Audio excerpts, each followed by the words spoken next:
What's going on, guys? Welcome back to another War Thunder video. Today we're taking a look at the A7M1 and A7M2. This is a phenomenal duo of Japanese aircraft you're going to run into. The A7M1 is a premium, while the A7M2 is not. It's in the regular tech tree. I highly recommend getting them both if you don't have a good grinding plane already for Japan. The A7M1 is beautiful as battle rating. It's actually quite under-tiered, if I'm honest. And that's why I'm doing this video. I want to educate some people on how to fly this and how not to fly this. All too often I see this confused with another plane, the Zero. And that's because of the name, I feel.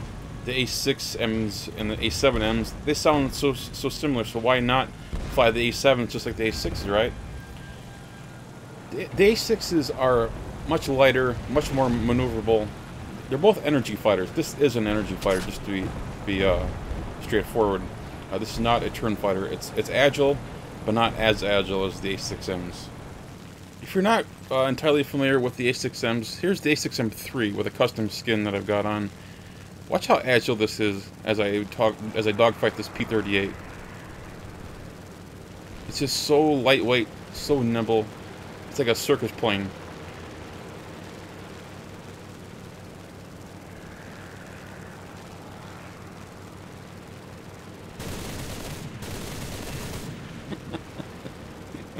That was absolutely beautiful.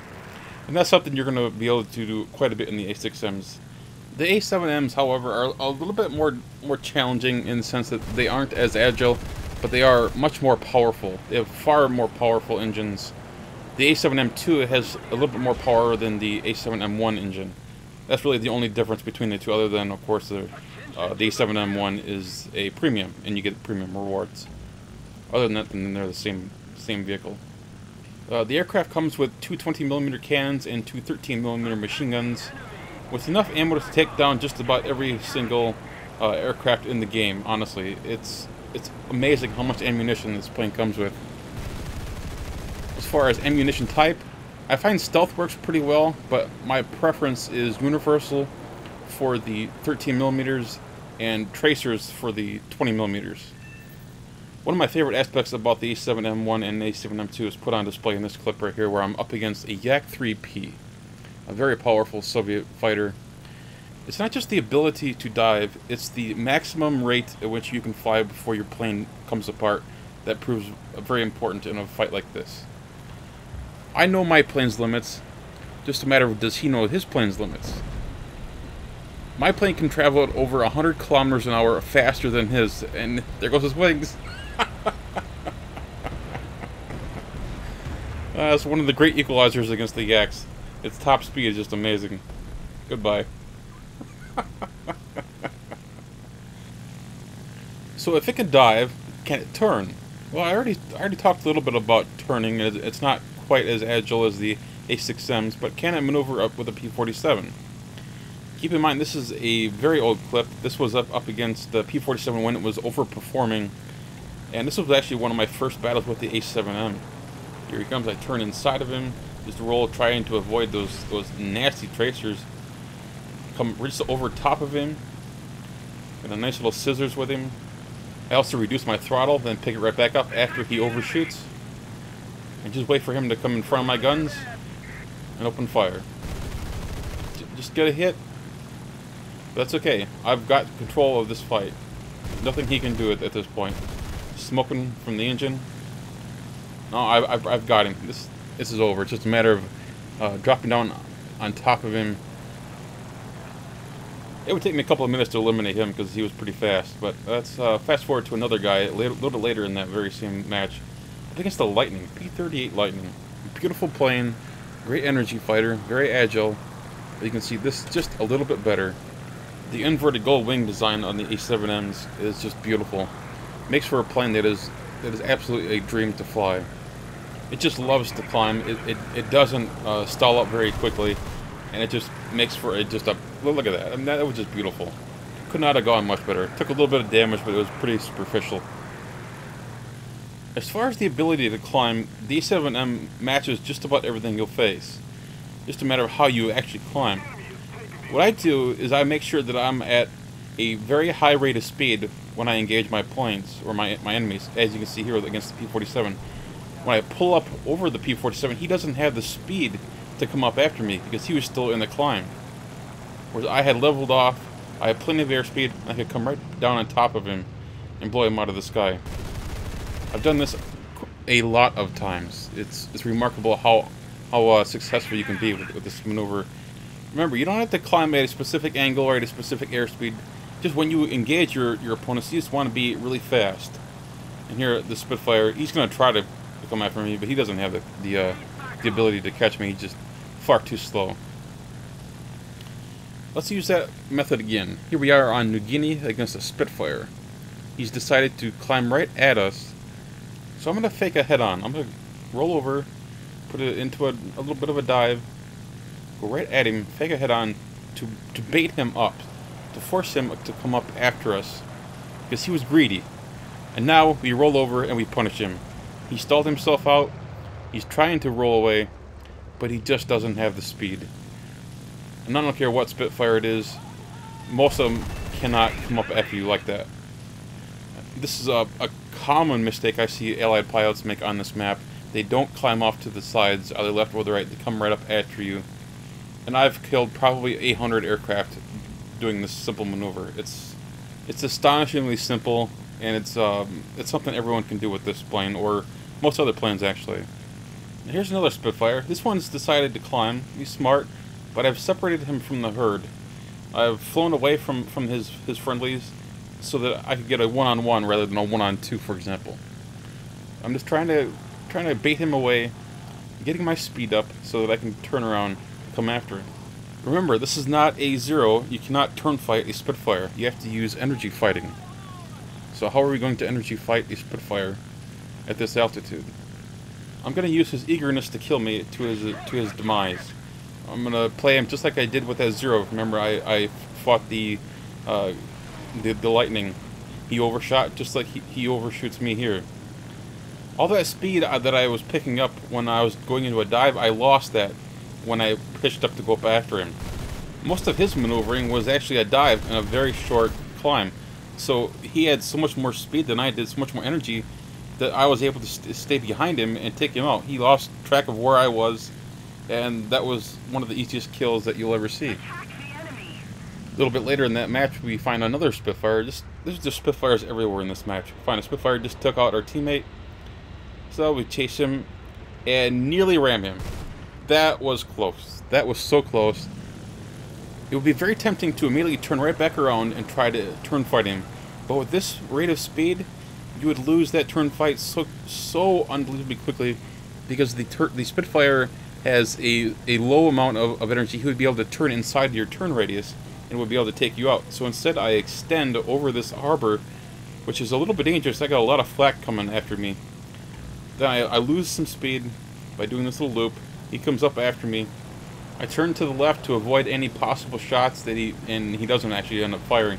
I just continue this loop because I got so much energy to my avail that I can do just about anything and I would still come out on top in this fight. He doesn't have the energy or the engine power to come up after me. A Mark 1, it's not a very powerful engine, and even if it were like a Mark 2B or a 5B, it still wouldn't have been able to do anything in that particular situation. And it's mostly down to the amount of energy that I had in that initial dive when I just about rammed him.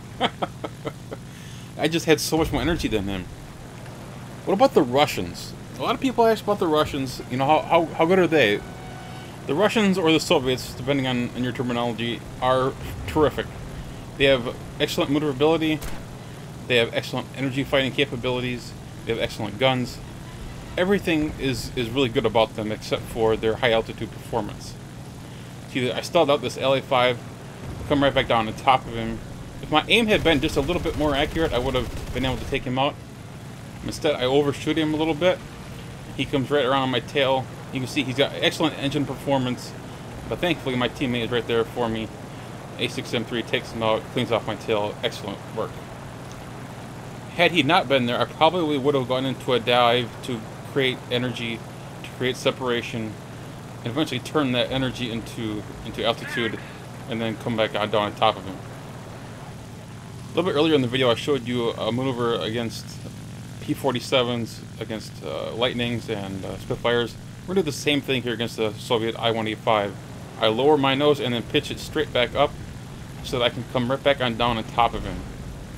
He doesn't have the speed or the energy to match my altitude, so there's really nothing he can do at this point other than dive away. Instead, he hopes that I would overshoot.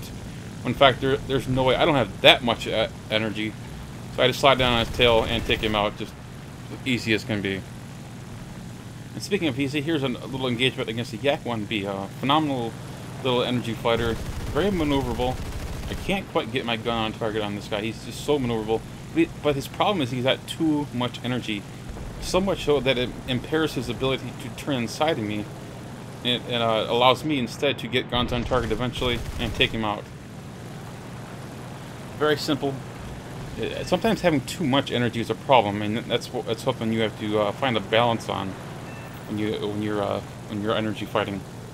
If you remember, I was facing that Spitfire a couple matches ago. I had too much energy. I almost rammed into that guy, and instead of turn fighting him, I used the excess of energy to instead energy fight him instead of trying to turn fight. When you turn fight with too much energy, you don't have as tight of a turn radius, so you have to come up with something else. You have to come up with another plan. I just about thought that guy was going to crash, but instead he manages to pick himself up, and I got a guy on my 6. The Yak is right on my tail, but I got a lot of energy. Remember that. Very important to have lots of energy. I use my combat flaps to not only turn, but get myself on the side so that he has a smaller target to hit. Also, the combat flaps give me a little bit more lift, and I just transition that right on top of him. Use raised flaps so that I don't risk ripping my flaps off. Come right back down on top of him and take him out. Easy peasy.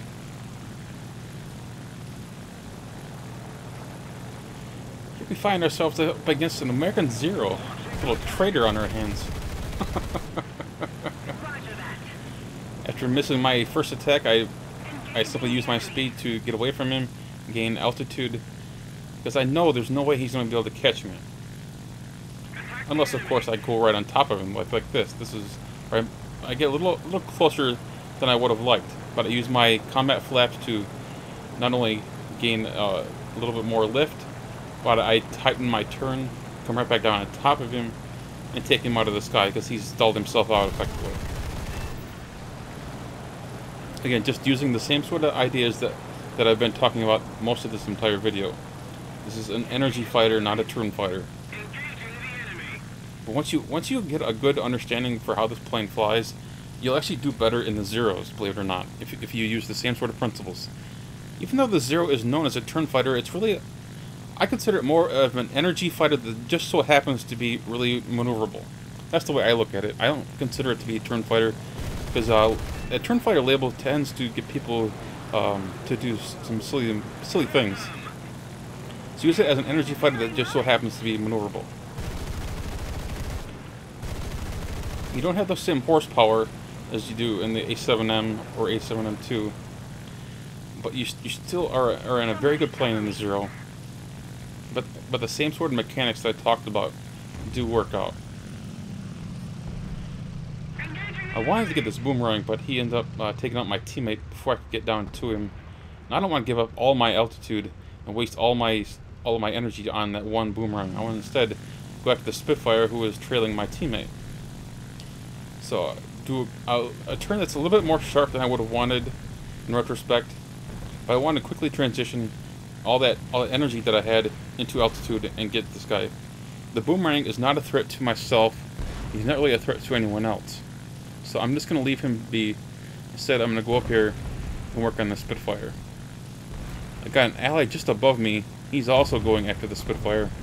The Key-61 is just playing bait. He's not making any big mistakes. He's in a very slight turn, which is great. You want to be in a slight turn in this situation to bring him a little bit closer, or to bring the Spitfire a little bit closer to us. He's not flying directly away from us. He's kind of at a slight angle, slight left-hand turn. Key-61 jumps on his tail. Spitfire maneuvers, comes head-on with me. Get a quick burst, I just get a little hit, nothing too serious. Spitfire picks his nose up, trying to force the A7M2 that's on his tail to overshoot, and he does. It's crazy to think that a Zero has actually got that much energy to float Zero. But I was able to get a nice little pilot snipe on him. Credit to that Zero pilot for not doing anything crazy to try to evade the Spitfire. He trusted his teammates, and it ended up working out. No one got killed, so everything worked out beautifully, I would say. And so that's where I'm going to leave it. My hope is that this helped you guys a little bit. The A7M1 and the A7M2 are remarkable energy fighters. I highly recommend using them. If you don't already have the A7M1, which is a premium vehicle, and you're looking to make some headway in the Japanese tech tree, it is an excellent Tier 3 premium. I highly recommend it, not only for grinding, but it's also highly effective in golden battle wagers. I've completed a couple of them myself in solo queue. If you happen to have a friend who can squad up with you, it'll go even better. It's just such a good plane. Anyway guys, I hope you all enjoyed this video. If you did, hit that thumbs up button. And of course, if you're new to the channel, please subscribe. Take care guys.